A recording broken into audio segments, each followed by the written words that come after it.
And we're live on the Virtual Real Estate Investing Podcast. How you doing, Frank? Doing good, man. Doing good. I got a great week behind me so far. We got our storage deals. We got all this crap going on. We're flipping like a million houses, I feel like, right now. I feel like this is the busiest we've probably ever been. I think I say that every week, but life is good. How about you? For sure, man. Yeah, stuff's good. We locked up another storage deal, so we got to talk about that. But we just published our 50th episode. I think this is like probably episode 52, but we just published our 50th episode because we get a couple ahead, but that's pretty cool. 50 episodes, like took us almost a whole year, but 50 episodes. I'm proud of that, man. Yeah. Also, our 50th episode was a solo episode for me. Like I did it. So like, obviously, like you bring out the big guns for the milestone episodes. Like, oh, like it's our 50th one. Frank's got to do it by himself. No, I can't go on and screw it up. It's got to be all you. I like it, man. I like it. All right. So I'm going to turn it over to you. We're going to talk about how to find deals in today's market. That's what we always talk about. But guess what? That's real estate, right? How to find deals. And then we just closed on our first deal. So then I will take over the mic and start asking you questions about how do you take over the operations of a storage facility. But, well, I'm going to throw it back. Brother. I'm going to throw it back to you. So I'm going to ask the questions because you're the finder. I'm the finisher in our business, right? So how have you been sourcing deals, right? In single family, for context, what we normally talk about in the podcast, we're talking about pulling lists, tired landlords, tax liens, foreclosures. Like that's what we hit. So from a list perspective, acquiring storage units, where are you starting to get your leads? And then we'll start going from there.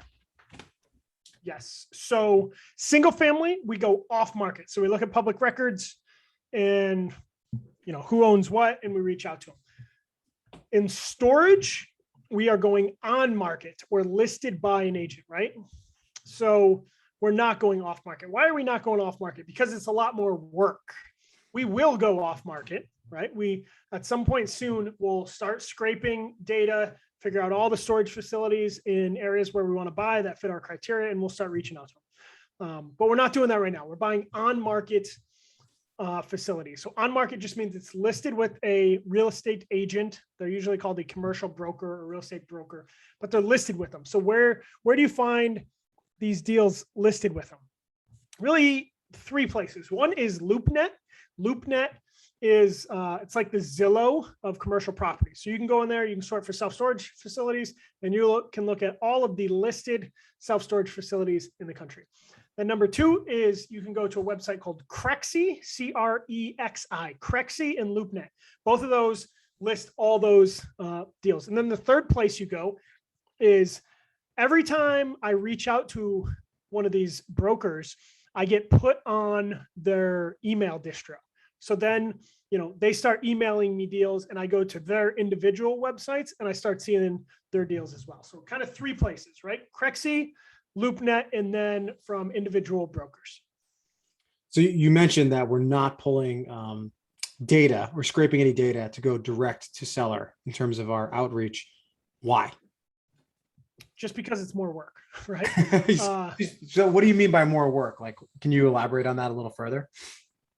Yes. Okay. So, hey, you're like, John, can you be a better interview than that? I like it. Okay. So how is it harder? Well, let's say I wanted storage facilities in South Florida. Okay. There's a lot of different ways to do it. I would go to Fiverr and I would pay someone on Fiverr to scrape Google Maps. What that means is I would give them every county that we'd be interested in, and they'd type in Sarasota County, go to Florida, and then they'd type in storage, and then they would pull every business that showed up as a storage facility on Google, right? And I'd get all that information. Let's say it was 200 leads, and then I would have a virtual assistant call all those places, look online, confirm that they're actually places, right? And then let's say that gets the list to 100 or something. Then we'd be like, okay, we've got 100. Let's figure out who owns it. And let's start doing direct mail or cold calling and trying to get in touch with these people. Then once we got in touch with those owners, then we'd start trying to figure out what their business is worth and make them offers. Okay. So all that is it hard? Is it not hard? Well, what it is that process takes longer. I'll tell you that, right? Because you're probably going to get better deals, but it's going to take longer because you're going to have to put in the work to find the people. And then dealing with the owner, you're going to have to get certain information, right? Like I can't evaluate a storage facility unless I know what the unit mix is, right? Like how many 10 by 10s, how many 10 by 15s. I got to figure out that information.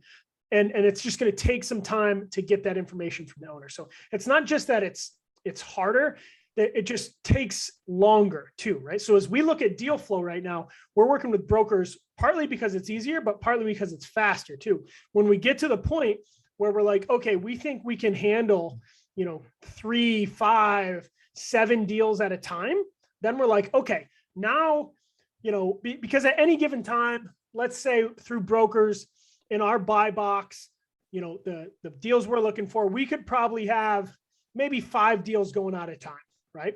If we wanted more than 5, we would definitely have to start going off market. So if we wanted to do that and say, we want to really turn up our deal flow, then for sure we'd have to go off market. It's a great point because could we handle 10 contracts getting signed next month? No, we have not staffed up to accommodate that. So that's a great point.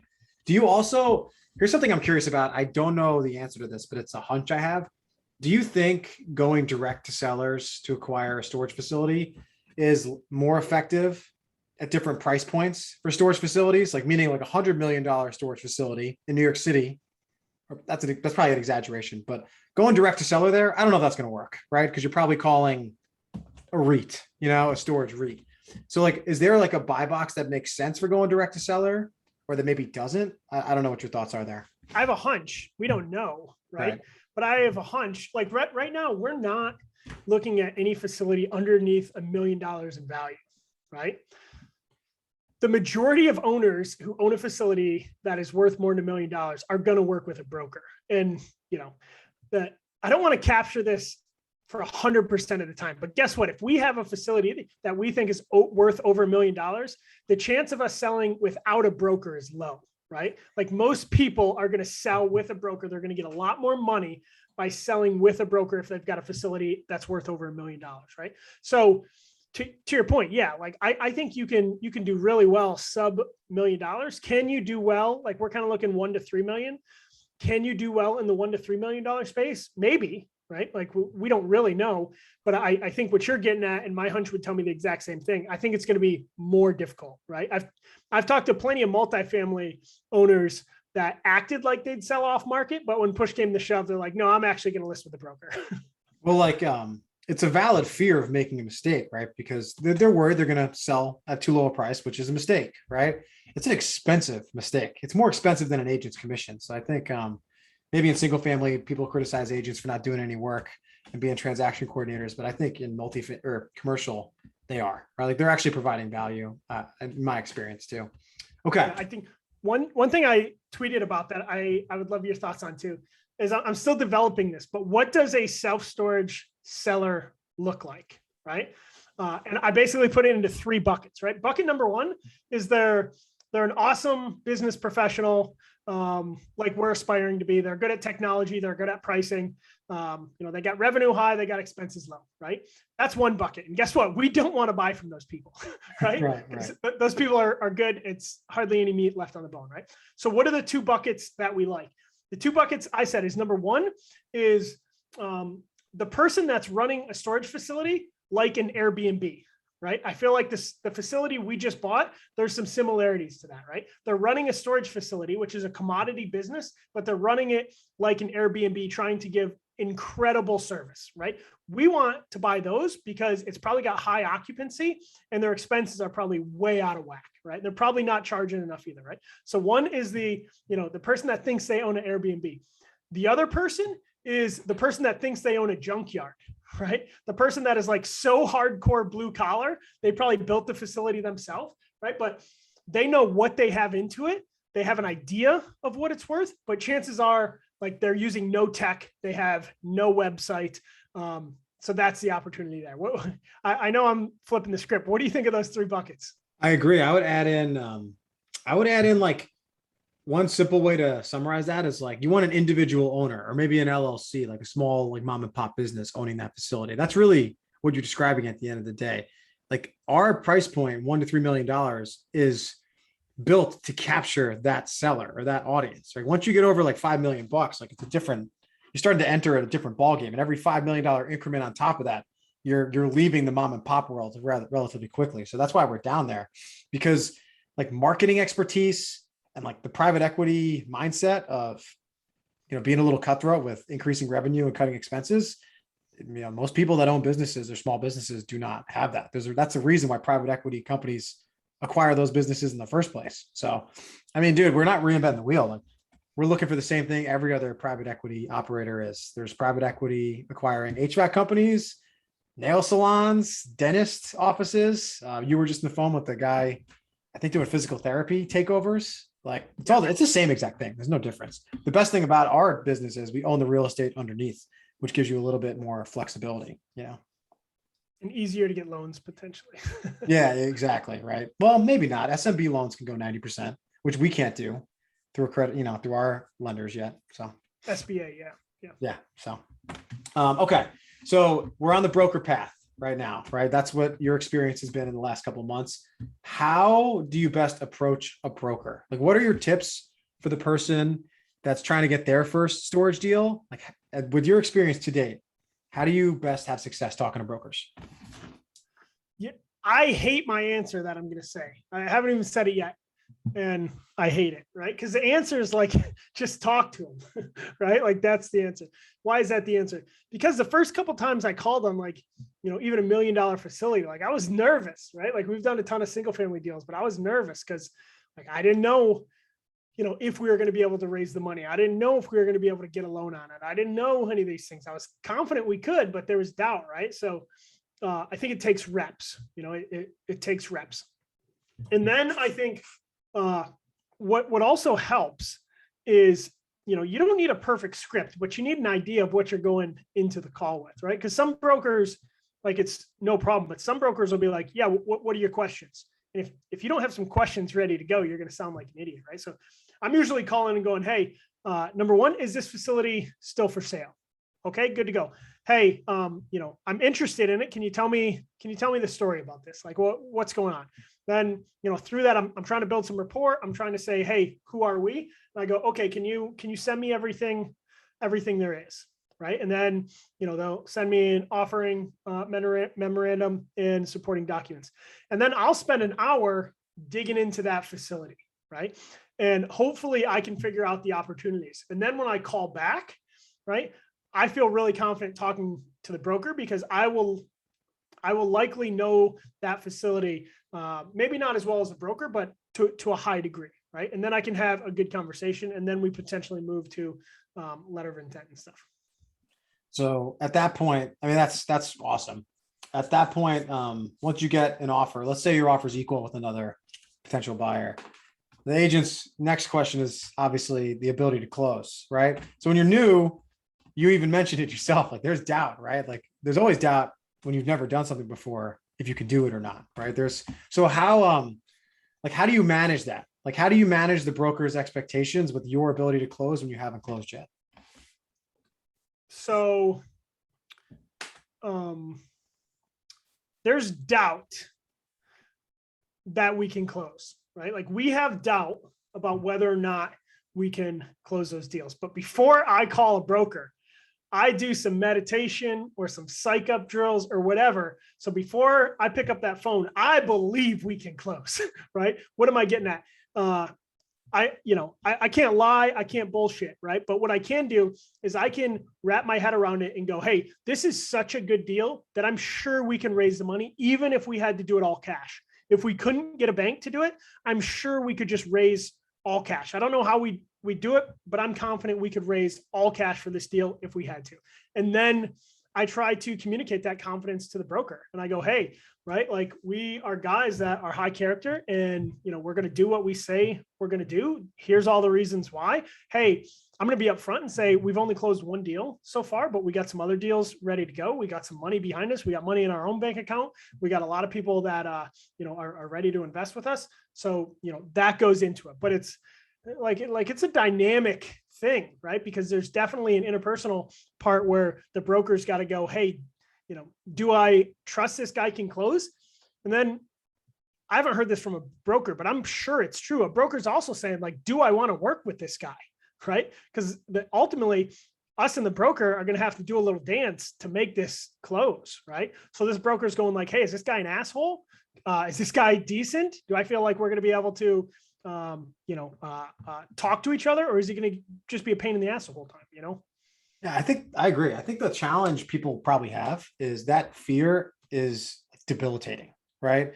Like you've never done something before and now you got to tell someone you're going to do it, right? But at the end of the day, I'm not sure if there's a business, certainly not an acquisition business out there, that you can have 100% confidence something's going to happen before you tell someone it's going to happen. Like you have to be a little ahead of the capital raising and the operations when you first get a business off the ground. Like I was thinking before about SpaceX, right? They've at this point achieved having civilians fly outside the perimeter of the space station and landing the propellant rockets that launch that thing. They land them, right? Like you can reuse those rockets, right? I mean, he's already gotten investors to contribute billions of dollars to SpaceX. So at one point, Elon Musk had to go, hey, our gate for the next round of funding is we're going to send civilians to outer space and we're going to land reusable rockets on these tiny little helipads in the middle of the ocean, right?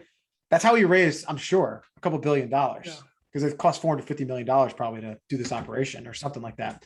So like, surely we can raise $500,000 to cover the gap between our, financing. Like that's entrepreneurship is literally wishing things into existence sometimes, Yeah.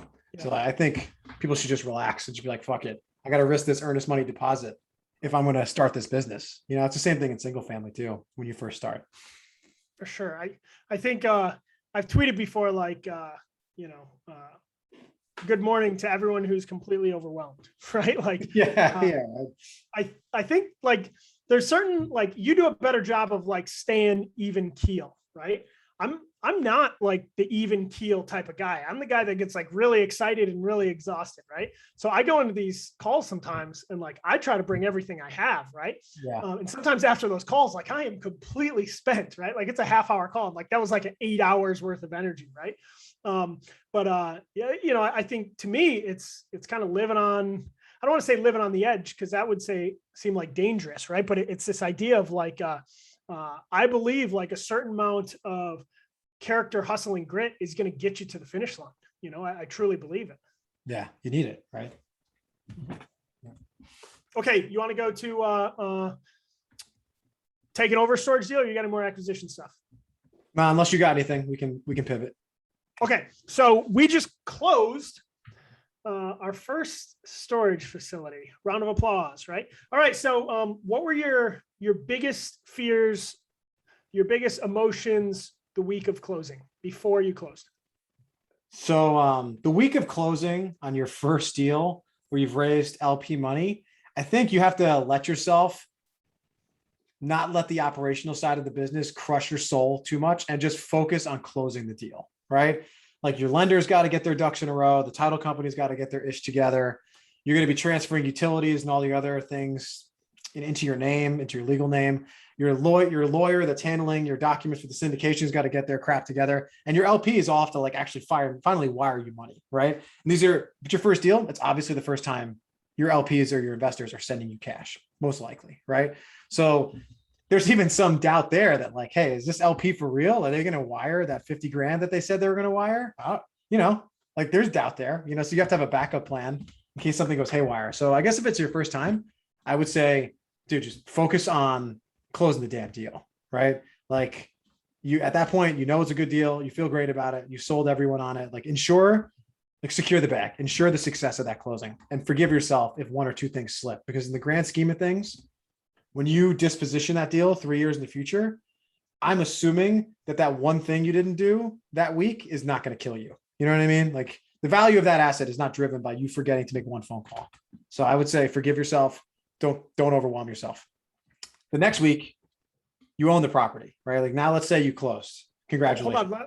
Go ahead. Let me hold your hand a little bit as we walk through this, right? So let's talk about closing first, because you had a great comment about the difference between a commercial real estate closing and a single family flip closing. So if you remember that, rehash that and then talk it a little. Yeah. So the one thing I'll say is I was shocked, one, at how much less the closing costs were than I expected, right? Single family homes, in my experience, have higher closing costs as a percentage of the purchase price than the commercial deal. Like I got the settlement statement or the HUD, the document that tells you, what's owed at closing and all this stuff. And I was like, holy crap, this is pretty awesome. It's like, I felt like I was in this nice, like neat assembly line. Like my lender really cared that we closed. Like, think about it. They're trying to make a lot of money on this deal too. They're putting $1 million, maybe more, right? So they care, in our case, it was a local credit union. So they really cared, this was a significant loan for them. So the lender's like interested in what's going on, right? Like conversely, JP Morgan, if they're lending on a single family house, like they don't care. Even the loan officer doesn't really care, right? Because they're doing like 50 of them at the same time, right? So you have the lender kind of like having your back. You get much more attention from the commercial broker managing the transaction, right? Like I could go to the broker and be like, hey, we need these documents to get us prepared for taking over next week because we need customer data and like all this crap. And he provides it. He just immediately gets back to you the next day. I'm like, oh, a single family agent's not going to get back the next day, especially if they're not servicing you particularly, right? So like you have all these people, because the deals are bigger, incentivized for that deal to close. So I just felt like this giant weight was like lifted off my shoulders, or maybe I just didn't have to carry all the weight by myself because so many people wanted it to get done. You know what I mean? So the analogy I think I said was like closing a commercial deal is like being on assembly line, and closing a single family flip is like running through the temple of doom, right? Like the inspectors in single family homes, especially starter homes, always scare the crap out of the buyer. VA loans and FHA loans have all these red tape, right? During the appraisal process. It's like, holy crap, like this is exhausting. And then the commercial deal was like the easiest one we've ever done. So that was really, really interesting. Sure. Okay. So then we close, right? Like, oh goodness, we own a storage facility. It's 1,000 miles away. Now what? Yeah. So I guess my tip is you have 40 things you got to do, right? Ranging from getting all of your customer data and the gate access data, like the codes to get into the gate at a storage facility. You got to get everything in the cloud if you're going to operate remotely. That's like one thing you got to do. You got to get new signage. You got to change the business name. You got to get all the LLC stuff done, like blah, blah, blah. You got all this crap you got to do. And I found myself obsessing over, okay, week 1, I got to get this done. Week 2, I got to get this done. And week 3, I got to get this done, which is a good project management practice. But I found that I was trying to make it too perfect. Ultimately, our goal is in 60 days or less, let's try to get all of our processes stood up, our staffing reduced to where we want it to be, and get our marketing right? Like if we do those things, like it's going to work out, and you can like allow yourself to like, okay, I don't have to get everything done in a perfect schedule. I just got to say in the next 2 months, I got to get it done, right? I feel like I was obsessing over the order in which to do things. And I'm like, dude, this is way too complex. Like anytime you take over a brand new business, just like don't eat the elephant, like have a list of things you got to do, chip away at it every single day, the best you can, and then go to sleep, like relax, So I think that's my number one tip, because it is overwhelming to take over a facility from 1,000 miles away and rely on other people to do all the work. Right. For sure. So what's maybe something that was surprising to you? I think like one thing that caught me off guard was like how many you have to really like know your books, right? So each customer, we have 200 of them plus that are in this facility. Some of them are on time, some of them are delinquent, some of them have deposits, some of them had prepayments or advance payments they made, so they're like paid out through the end of the year. Like I would make sure before closing that those numbers, right? Because I can see now how a seller could take all those prepayments that they're on the NOI. Like when you're buying that property, like that's counted in the net operating income. Like they could have tried to keep it, and if I'm not keeping my ish together, or I don't have my customer database somewhat uploaded prior to closing, like I might have to go fight for that later. Luckily our seller, great lady, awesome person, and she's paid us today that money, but that's because she's a good person, right? Like not everyone you can trust. So I would say the number one thing from at least my experience in this one deal, get your customer database in whatever system you're going to use. We're using Easy Storage Solutions. Get all their payment information correct, their gate access correct, and get that thing nice and pretty, because that's like really the big jumping off point for you. Then what customers need price increases, which ones have insurance, where the opportunities are. And like, that's going to help you monetize the facility, you know? Very nice. What about anything that went bad or any mistakes that you think we made that we want to make sure we don't repeat? I mean, nothing bad really happened. The worst thing that happened so far is the water company accidentally turned off the water and our toilets got a little out of control in the facility. So I don't know what happened over the weekend, but that's what happened. But we've been extremely fortunate. Mostly, I think, because we've been able to maintain one of the employees on site, and she's been guiding us through this transition. I think a TTP, I think I would advise, based off my experiences, like don't reduce the staff on day 0 if you can avoid it. I think it's totally cool to get on the phone with someone and be like, hey, you've been working at this facility for 6 months, or maybe there's 2 employees, right? I want to continue employing you for 30 days with maybe the option, depending on how valuable they are or how good they are, to maybe work 60.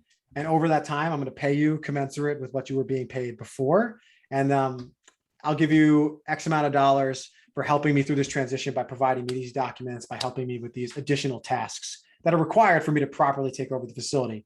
So that's what we did with our employee that's on site now, right? I said, hey, the customer database needs your attention. I want to put new signage up. Can you manage that vendor for me? Can you manage the electrician that's going to install the new gate system to put everything in the cloud? And I said, if you do these things at the end of our 60-day period, like I'm going to pay you X amount of dollars, right? So she's like, okay. Like she's actually calling me like, hey, the signage guy is ready to get a quote tomorrow. Like she's like into it, you know? So I'm like, all right, our incentives are aligned. And that couple $100 I'm paying is well worth the reduction in stress I would have if my employee just quit tomorrow, you know? So like everyone wants to reduce staffing in private equity, but don't forget, like in the first 20 days, the risk of them actually quitting is also there to hurt you, you know? So don't get too bloodthirsty, I guess is what I'm saying. Like allow yourself to transition and then reduce the staff. Nice. So, you know, as we think about it, you know, we've just closed one. We've got another one LOI accepted, you know, potentially, you know, right now our funnel kind of looks like we're likely to close 2 more deals before the end of the year. That might be wishful thinking, right? But let's say 2 more deals. How do you think about onboarding or taking over one storage facility, right? Maybe in the next 60 days, you're doing 2 at a time, you know, and maybe that first one is good to go now. But then how do you think of how many can you do? What does kind of your first hire look like, that capacity? How do you think about it? I think you have to start putting processes together. I think that you have to have documented the core processes of a storage facility, which is like, hey, new customer onboarding, new customer signs up. What do I do? Customer is delinquent. You have to kick out a tenant. You have to do an auction, right? Like those processes, I think you write down, right?